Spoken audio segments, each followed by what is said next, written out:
Shalom. Call halal Yahweh Bashem Yahushai Bahashim Kakodash. Double honors to the apostles and elder bishops of GMS, including the elders that came before them that taught us the truth. Shalom and salutations to all the brothers that push the word in truth and in sincerity, the hopeful elect tabernacle of David.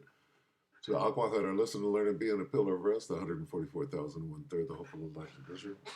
Brother Yahshua back with the World War III Daily Update. Shalom and salutations to you all. Let's start right here with peace and safety. 1 Thessalonians 5:3. For when they shall say peace and safety, then sudden destruction shall come upon them, as travail upon a woman with child, and they shall not escape. Trump envoy presses Netanyahu for Gaza ceasefire deal before January 20th. Trump don't want to inherit this looming disaster of a war. So this is not going to happen. According to this,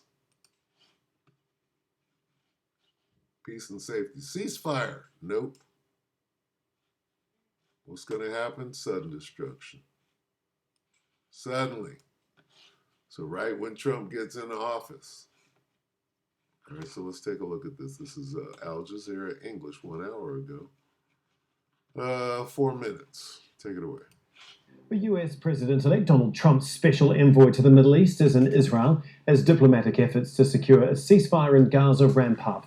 Steve Witkoff has met Prime Minister Benjamin Netanyahu. Trump has warned all hell would break loose if the captives held in Gaza aren't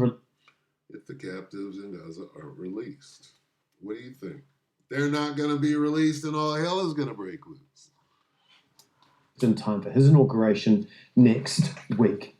Well, for more on this, we're joined now by Ori Goldberg, who is an Israeli political commentator. He joins us from Tel Aviv. There's been a lot of talk about these latest ceasefire discussions. Are you optimistic at all that a deal could be reached, or is this going to be similar to what we've seen so many times before, where talks begin, positive noises come out of them, and then they inevitably fall over? I'm cautiously optimistic. We have seen this a farce many times before, but I am cautiously optimistic because ultimately this is not a decision that is based on the layout of forces or on Israel's strategic needs or on any other kind of quote-unquote fact. This is a political decision. There aren't... Yeah. Political, my ass, you're getting your ass kicked. You're looking for that ceasefire right now. But guess what's going to happen? Ain't going to be no ceasefire. Ain't going to get that ass kicked.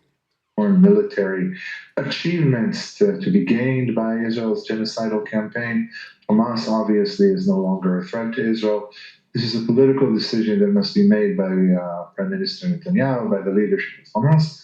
And now we've got incoming President Donald Trump pressuring both sides to reach some sort of grand symbolic gesture by his inauguration, which is very much in Trump mode. So I am cautiously optimistic that we will see some sort of deal, especially as Israel's options are continuously dwindling. Right. What politically, what has changed for Benjamin Netanyahu? Because for months, everyone has been saying that he needs this war to remain in power. So I thought he just gained Syria. I thought he was doing well. What is changing?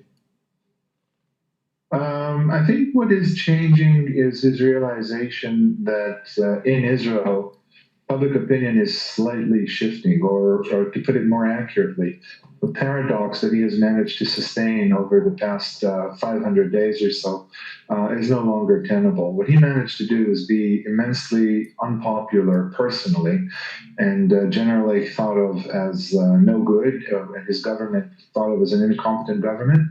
But to maintain support of the war, of the genocidal campaign. Most Israelis were absolutely convinced that this war is necessary for Israel's security, that it is a war fought in self-defense, that it is the most justified war that's ever been fought. Things are slowly shifting in Israel. People still don't care at all about the plight of the Palestinians or ascribe any responsibility to Israel for the genocide occurring in Gaza. But people are realizing that this war is being fought for various political purposes without achieving any kind of military gain. And gradually, opinion about Israel's involvement in Gaza is changing. So I think Netanyahu sees that, would like to capitalize on that. I think he's still thinking about the rest of his career.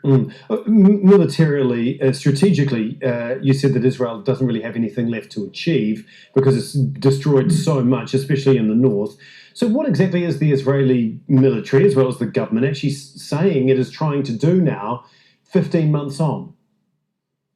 Oh, it isn't saying anything. That's the sad truth. Nobody's even pretending. The Israeli military is busy raising the last of the remains of the northern part of the Gaza Strip. It is going after supposedly senior Hamas operatives, which is why it's bombing all of these civilian compounds. But the truth of the matter is that the Israeli public is receiving no kind of positive news from Gaza. There's no charting of Israel's progress, there's no boasting of Israel's achievements. The only news the Israeli public receives from Gaza is the news of soldiers who died while fighting. The army is not even, as I said, pretending to be having any more quote unquote successes. Okay, Ori, as always, fascinating to talk to you and get the perspective of what is happening in Israel. Ori Goldberg for us there. Thank you. All right, Ari, thank you very much for that update. So it's looking kind of dismal out there, right? And back to where we started. Hey, while people are saying there's peace and security, there ain't gonna be no peace and security. Sudden destruction, all right, is what's coming to the area, all right? And how do we know? Well, those Carmanians, right? Them Carmanians are going to have the upper hand. The Arabs are going to get the upper hand because they're joined together with the Carmanians.